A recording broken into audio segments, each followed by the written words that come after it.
Hola, ¿qué tal? Soy José Alonso Jacobo y voy a platicar en esta ocasión con José Antonio Ruiz Rosales. Él es candidato a juez de distrito en materia administrativa del trabajo y como usted sabe, estamos platicando con diversos personajes que están compitiendo para ocupar un espacio en el Poder Judicial de la Federación o en el caso del Estado de México, en el Poder Judicial.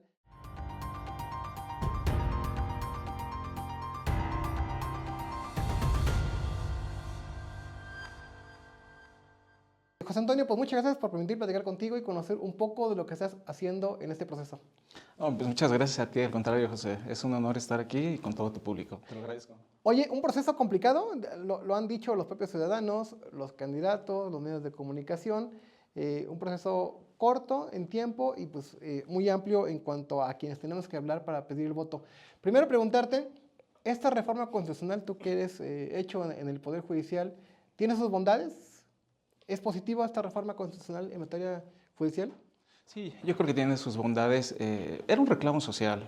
No podemos ser ajenos a este reclamo social que era muy notable dentro de todo el país. Había algunos espacios, algunos núcleos que teníamos como institución que modificar. Se viene la reforma y me parece que hay muchos avances con materia de esta reforma.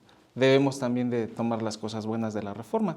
Efectivamente, habían, como te lo acabo de decir, algunos puntos que mejorar. La reforma nos da esa oportunidad.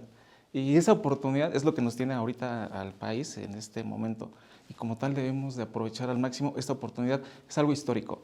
Y como tal debemos de, los que estamos participando, no solamente con candidatos, como sociedad mismo, dar un esfuerzo, perdón, dar una oportunidad a este cambio para que la reforma realmente cumpla su objetivo. Como más adelante Claro. vamos a platicar. Y tu visión es importante porque llevas tiempo dentro del Poder Judicial. Yo creo que no ha sido fácil, porque entrar, yo creo que no era de toca la puerta, pásele, pues aquí tiene su espacio y pues hasta que llegue a ser ministro. ¿Cómo entras al Poder Judicial? Platícanos un poco. Sí, es una época muy bonita, así la recuerdo. Hace varios años, algunas décadas incluso, habíamos lo que nos denominamos meritorios. Éramos personas que estábamos estudiando la carrera o incluso algunos compañeros que ya habían salido, pero íbamos a trabajar sin percibir ningún tipo ¿Estudiaste Derecho? de ¿En derecho dónde estudiaste? en la Universidad Autónoma del Estado de México. La maestría también la estudié ahí en la Universidad Autónoma de México. Tengo dos especialidades que las cursé en el Instituto de la Judicatura Federal. Y entonces, precisamente, estudiamos en el turno vespertino en la Facultad de Derecho, pero en las mañanas estábamos como meritorios en los juzgados de distrito. ¿Qué Entonces, hacías? ese es el primer acercamiento, José. Fíjate que los tribunales siempre pues, están ligados evidentemente a nuestra materia jurídica, pero los juzgados federales siempre representaron para nosotros como estudiantes como un anhelo de pertenecer a esos tribunales de amparo, que comúnmente conocemos de amparo. En la mañana estábamos laborando en los juzgados como meritorios y en las tardes nos íbamos a estudiar, nos íbamos a la escuela. Nos íbamos los 5 o 6 compañeros que estábamos de meritorios, nos íbamos a la escuela. ¿Eso todo el tiempo de la carrera o desde qué semestre? Fíjate que fue como desde el sexto semestre, ya empezábamos a hacer nuestros primeros acercamientos ya con este tema de la impartición de justicia. Llegábamos a hacer cosas un poco pues, simples o básicas, foliar expedientes, hacer oficios, entresellar, cosas de ese tipo. Pero poco a poco pues la responsabilidad se fue incrementando. Es así como yo a partir de 2 años aproximadamente de estar de meritorio, es que inicio ya con el cargo de oficial judicial. ¿Eso ya egresando, ya como licenciado o todavía no? Ya, fíjate que ya concluí la licenciatura y una vez que concluí la licenciatura, no obstante seguía de meritorio y se da una oportunidad en un juzgado de amparo, que precisamente es el cargo para el cual me estoy postulando, en un juzgado de amparo, ya por allá del año 2001 aproximadamente. Luego, Sí, fíjate que es muy agradable recordar la etapa de meritorio, después inicio como oficial judicial, aprendiendo ya el día a día de todo lo que significa la función jurisdiccional, ¿no? Recibir demandas, hacer incidentes de suspensión, diferimientos, hacer interlocutorias, incluso ya empezar a hacer tus primeros proyectos de sentencia, siendo oficial judicial, aproximadamente como 5 años. Después de eso, me ascienden a través de concursos que se hacían dentro del propio órgano jurisdiccional actuario y posteriormente a secretario de juzgado. Entonces, laboré en un juzgado de distrito 15 años, pasando por todas las etapas, perdón, meritorio en ese entonces, actualmente ya no hay, oficial judicial, actuario. El actuario se dedica principalmente a notificar los acuerdos y resoluciones que se emiten en todos los expedientes, y después secretario de juzgado.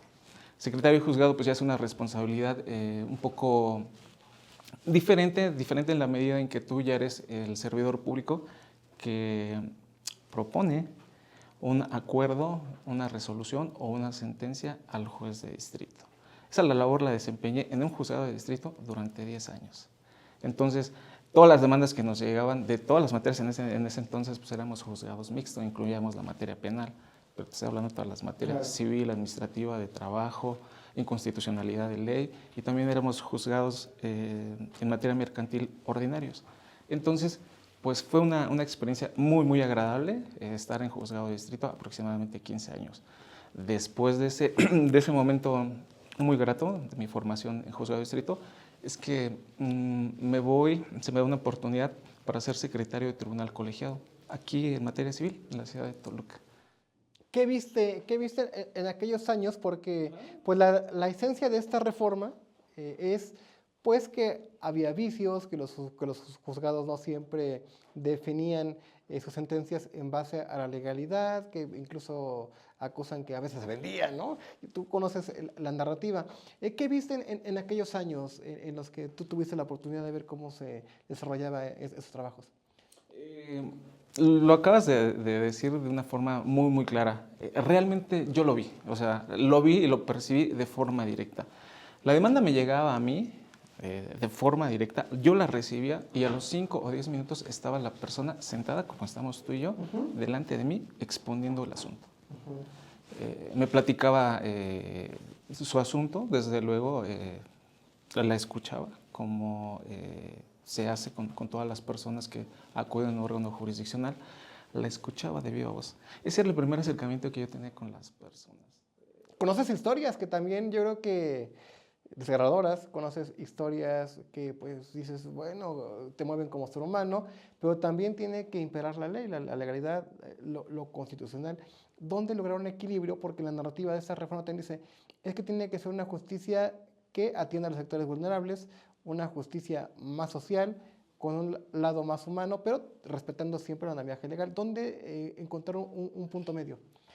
El punto medio siempre está en la ley. A mí me parece que esta reforma, desde luego, prioriza la atención a los grupos vulnerables. Sin embargo, nosotros como operadores jurídicos y en este momento como candidatos, el punto importante, o por decirlo en términos un poquito más claros, el punto fino es tener todas las herramientas jurídicas para poder acceder a lo que tú acabas de decir. Yo no voy a poder analizar una demanda de una forma correcta y acercándome a lo que acabas de comentar, a esos grupos vulnerables, si no tengo las herramientas, si nunca he resuelto un asunto de esa naturaleza. No digo que no lo voy a poder resolver, me costará muchísimo más, pero si tengo la herramienta, si tengo la experiencia, si estoy actualizado en todas esas materias y esos criterios de acercamiento, de suplencia de la queja, en todas esas materias, estás hablando de grupos vulnerables, madres solteras, enfermos, familiar, sobre todo cuestiones de violencia familiar, estamos hablando también en materia laboral, trabajadores, en materia agraria, grupos campesinos. Si yo no tengo esas herramientas, si nunca he resuelto un asunto, pues me costará muchísimo más acercarme a lo que quiere la reforma constitucional. Y no lo que quiere la reforma constitucional, lo que socialmente reclama el país. Sí, porque esta reforma va empujada por una exigencia social que, hay que decirlo con claridad, Morena y el expresidente López Obrador tratan de cristalizarlo en una reforma que también tiene voces críticas, pero la esencia es esa, un empuje de la misma sociedad que está exigiendo una justicia diferente. Me parece que ese es el tema, digo, y socialmente ese es el reclamo, no resolver los asuntos por resolverlos. O sea, insisto, o sea, no es, y como tú bien lo acabas de señalar, no voy a resolver un asunto como si las partes fueran las mismas en el asunto que resolví ayer, en el asunto que analicé ayer. Por eso es tan importante analizar de manera detallada asunto por asunto. Por eso a mí se me hacía muy valioso, como al día de hoy, eh, que las partes se acercaran al órgano jurisdiccional, tener esas puertas abiertas, platicar, conocer de viva voz la experiencia que derivaba del asunto que yo tenía frente a mí.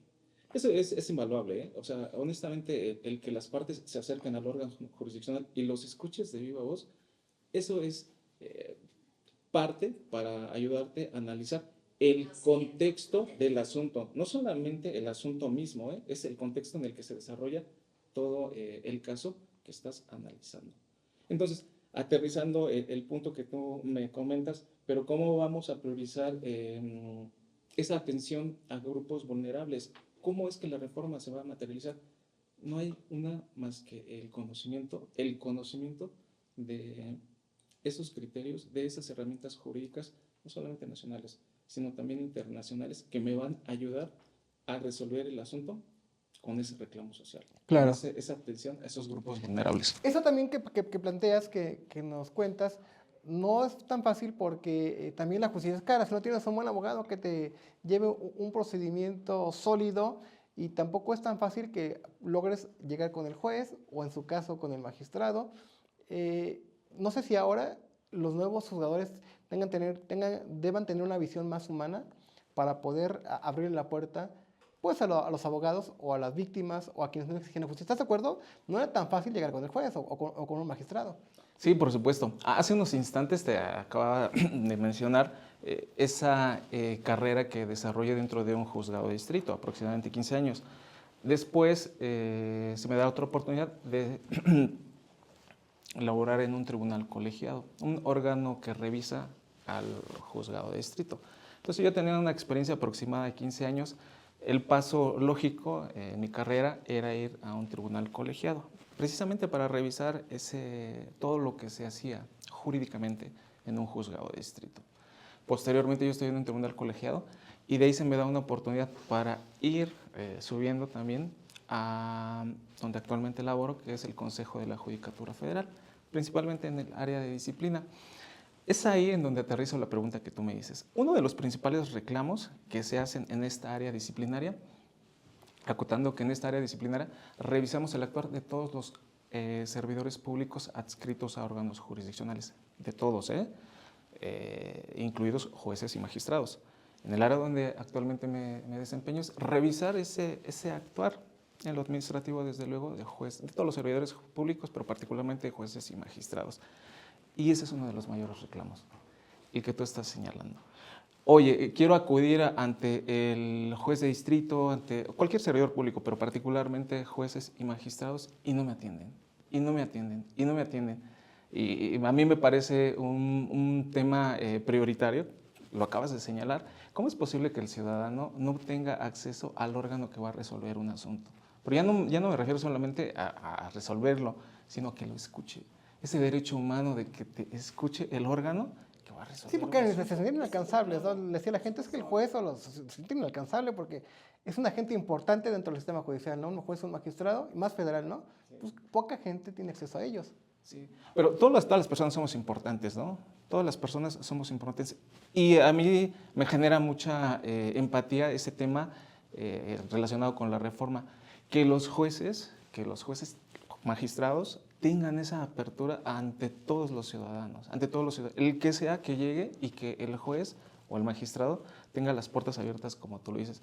Yo lo he hecho a lo largo de mis más de 20 años de carrera, siempre, como te lo acabo de comentar, siempre he escuchado de viva voz a las partes que tienen algún problema y que llegan y te lo exponen. Incluso en el área en donde me encuentro actualmente. Ahí también llegan directamente las personas, oiga, ¿sabe qué? El juez de distrito acaba de hacer esto, oiga, el magistrado acaba de hacer esto. Y uno de los principales reclamos pues, es el que acabas de comentar, ¿no? No me da acceso. Y me parece que ese es un punto muy importante, que la ciudadanía se sienta parte de este sistema de justicia. A mí me parece que la reforma también se dio con motivo de eso, de esa lejanía que siente la sociedad hacia los juzgadores. Claro. ¿Pero por qué? Pues porque las puertas siempre han estado cerradas, o generalmente han estado cerradas. Hoy en día nosotros, los que aspiramos a un cargo dentro del sistema de impartición de justicia, me parece que debemos de tener como punto prioritario esa apertura hacia las partes. ¿Cómo explicarle a quienes nos puedan ver, escuchar, el funcionamiento del sistema judicial? Es complejo. En el ámbito al que tú estás buscando participar es el Poder Judicial de la Federación como juez, pero hay un Poder Judicial local. ¿Qué asuntos llegan contigo y qué asuntos son locales? Porque la gente dirá, a ver, sí, este candidato habla bien, tiene un buen diagnóstico, pero ¿él qué podría hacer por mí si yo voto por él? Sí, mira, es un punto muy, muy importante. Me parece que también es importantísimo aclararlo porque hoy en día socialmente no se tiene clara esa diferencia. ¿Qué es lo que hace un juez local? ¿Qué es lo que hace un juez federal? O incluso acabas de señalar ahorita, ¿qué es lo que hace un ministerio público? Pero para hacerlo de una forma muy general y breve, también concreta, todos los juzgados que nosotros comúnmente conocemos como civiles, familiares y penales, y ante los que acudimos de primera mano cuando tenemos el asunto, cuando tenemos algún tema, por ejemplo, un divorcio, que queremos llevar a cabo un divorcio, siempre vamos con jueces locales. Siempre. Ellos son los que en primera instancia, como su nombre lo indica, van a resolver y conocer de ese asunto. Ellos lo tramitarán y lo resolverán. Posterior a ello, si la sentencia es adversa a alguna de las partes, hay un medio de impugnación que es materia de conocimiento también de los juzgados locales o estatales. Una vez que concluya ese recurso, a veces llamado apelación o generalmente llamado apelación, es ahí en donde entra la justicia federal, los tribunales federales. Es ya cuando se insta... Ya entra tu competencia, ya entras tú. Insta lo que llamamos y comúnmente conocemos como juicio de amparo. Es ahí, cuando hablamos de un juicio de amparo, es que de forma previa ya se llevó todo un procedimiento ante un tribunal local. Generalmente, ¿no? Digo, hay muchos ejemplos y no todos tienen esta dinámica, pero de manera general, para concretizarlo, es así. Los juzgados locales o estatales llevan a cabo ese procedimiento. Una vez resuelto, incluso el recurso de apelación entra en función, ya entra la justicia federal a través de lo que conocemos como juicio de amparo. Es ahí en donde entra el órgano jurisdiccional al cual me estoy postulando como juez de distrito. Una vez que ya se dio el acto de autoridad llamado de esa forma, es que se presenta una demanda de amparo. Hablábamos de un tema de divorcio, ¿no?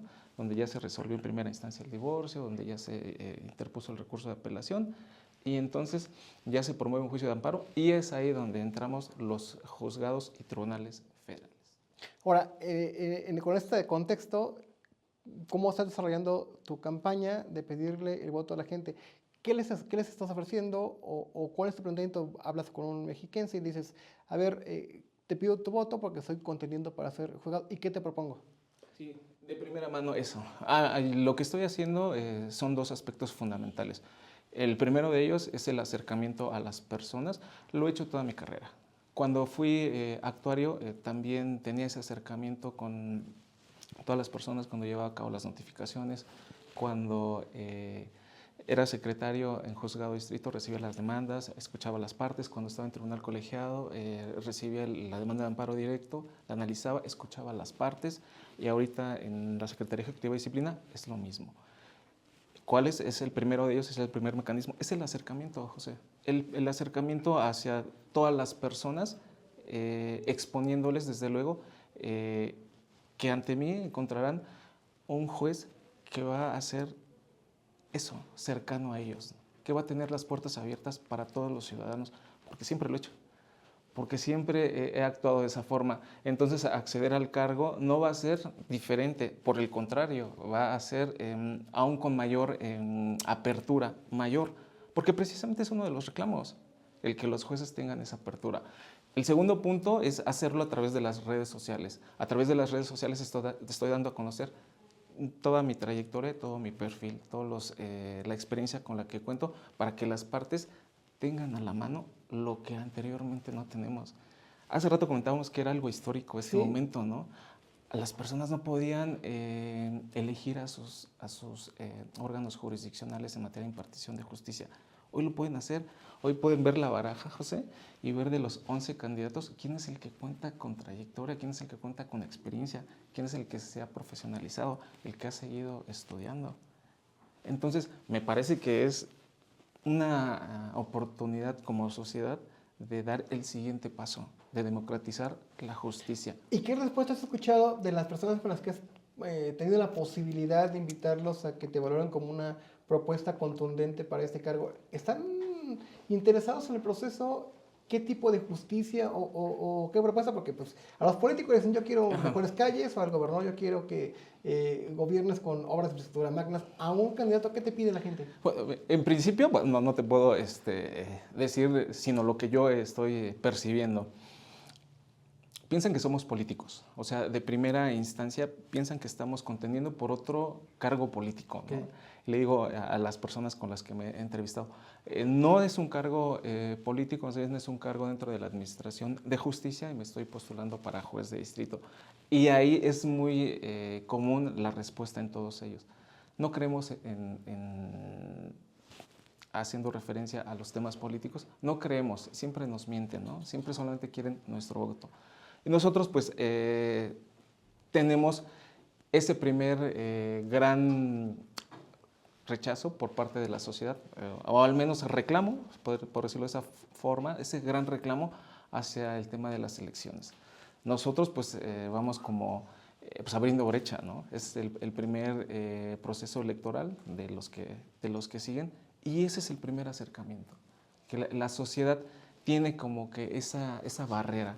Nos relacionan de inmediato con cargos de elección popular de los que tradicionalmente se han llevado a cabo en el país y nosotros ya empezamos a exponer las ideas y las propuestas que tenemos.